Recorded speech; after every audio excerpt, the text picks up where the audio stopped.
Earlier today, a man was struck by lightning at Clearwater Beach near Frenchie's Rockaway Grill. A total of 8 people are injured. Now, we do have team coverage tonight for you. Storm teammate Ian Oliver is tracking that line of storms here in the Bay Area for us. But first, let's go to 8 on your side's Marco Villarreal. He is live at Clearwater Beach with the very latest. Marco, bring us up to speed.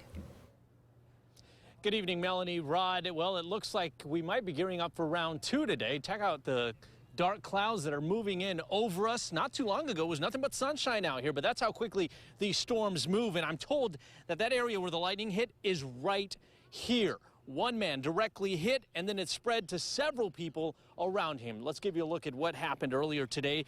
Around 12:45, that's when dark clouds and rain moved right over Clearwater Beach.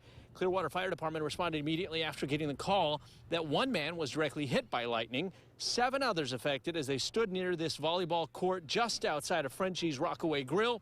First responders are praising the quick action from customers and others nearby who started giving CPR to those who needed it, and for dragging them into the restaurant as rain continued to pour down on top of them. One witness told me people were grabbing their things and moving off the beach when all of this happened.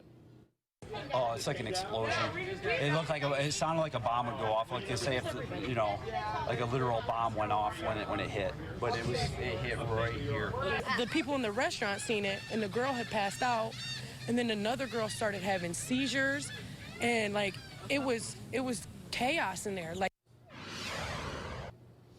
Post-chaos, 4 people taken to Morton Plant Hospital, including the man hit by lightning who went into cardiac arrest. We're told one other person was sent to Tampa General with burns. And meanwhile, this evening, Frenchie's has shut down. We're going to continue to follow this story. But again, we're also going to seek safety because those clouds are starting to come over us. Reporting live on Clearwater Beach, Marco Villarreal, 8 on your side.